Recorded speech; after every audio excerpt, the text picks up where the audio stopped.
In this module, we will be discussing how to improve the quality of your datasets.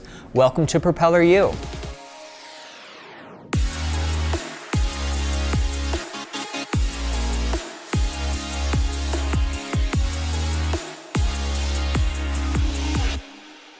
The best way to ensure you will capture good quality data is by verifying your equipment is ready for use, knowing the best practices for placing arrow points, and being prepared for any field complications that may arise.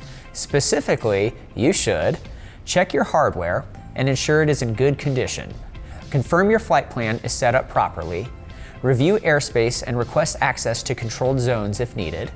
Lastly, use proper arrow point placement in the field. For more detailed information, watch our training videos linked in the supporting documentation for planning missions, checking and unlocking airspace, and using arrow points.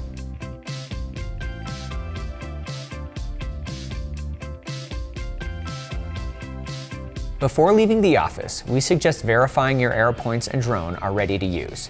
Confirm that the arrow points used in the mission have been charged for at least 5 hours in the sun, or if you are using arrow point 2s, they have been plugged in to charge. Make sure you have enough batteries charged for your mission. It is also recommended that you have extra batteries in case you run into any unforeseen circumstances requiring a refly. Verify that the propellers do not show any visible signs of damages or cracks. If the propellers look worn or damaged, replace them for a safer flight. Inspect other parts of the aircraft to ensure that there are no signs of scrapes, dents, loose parts, or other physical damage. If you are using the Mavic 3 Enterprise, check that the detachable RTK module is with you or installed tightly on the drone, and that the port is free of dirt and debris. Clean the lens with a microfiber cleaning cloth to prevent any blurry photos. Make sure that the drone, as well as the RC, are up to date on firmware. Checking the firmware ahead of time will allow you to be more time efficient in the field and prevent wasting or draining a charged battery to power the drone while a firmware update occurs. Format your SD card, ensuring that you have already backed up or transferred your previous files from the card. Ensure the card is inserted into your drone before your flight. Next, let us review how flight planning can impact the quality of your survey.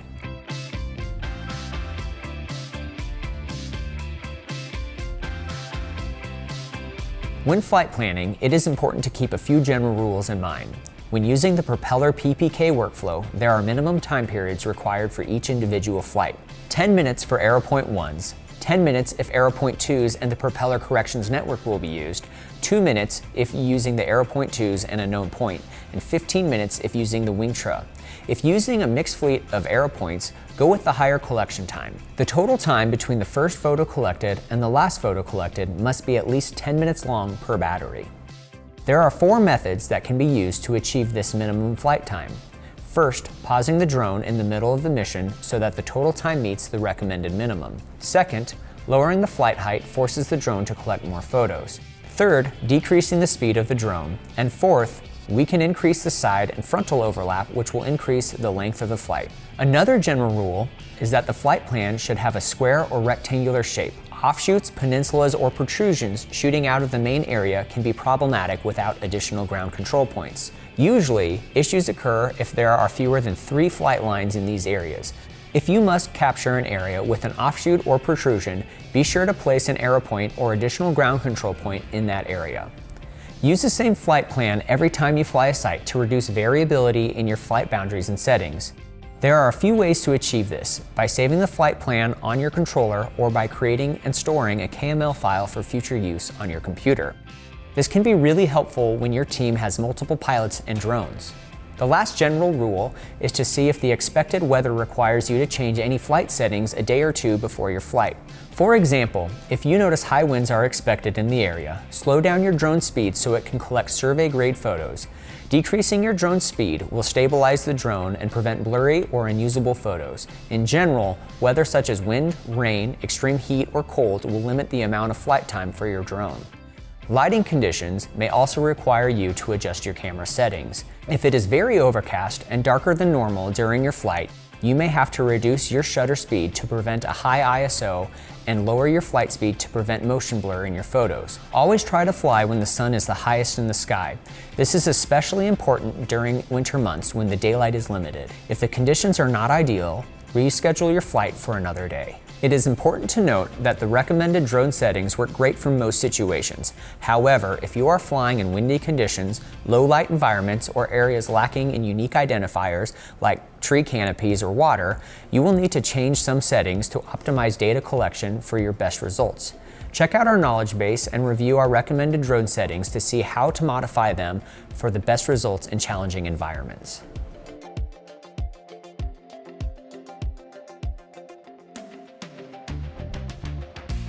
Before heading to the field for your survey, be sure to check for any airspace restrictions. Checking for airspace is imperative to maintain the safe and legal operation of your drone.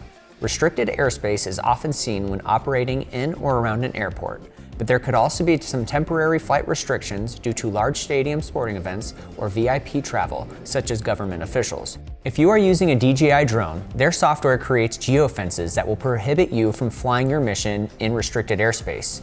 In these cases, you must unlock the airspace and import your certificate onto your remote controller and drone prior to your flight.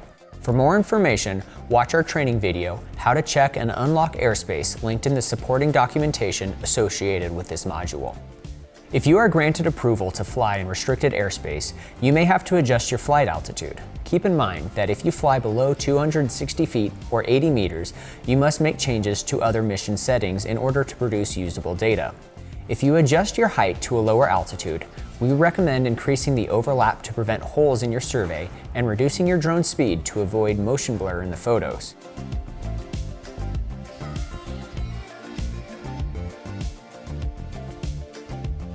Many poor quality surveys are caused by improper arrow point collection methods. Many environments can impact your arrow point, but to mitigate the risk, follow these recommendations. Make sure the arrow points are on and collecting data for the minimum collection time. Arrow point 1s must capture data for at least 45 minutes, whereas arrow point 2s must capture data for at least 10 minutes.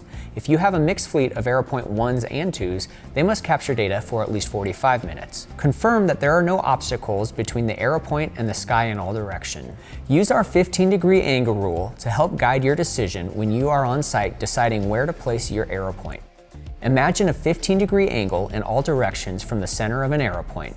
There should not be any obstructions like trees, buildings, power lines, or other obstacles impacting the arrow point's view of the sky. For arrow point 2s, after visually confirming there are no obstacles, open the arrow points app on your mobile device. From here, you can see if the arrow point is fully charged, collecting data, or sensing an obstacle nearby that might require you to move an arrow point. Using the ArrowPoints app and reviewing the ArrowPoints diagnostic information while in the field has prevented many customers from having to refly sites.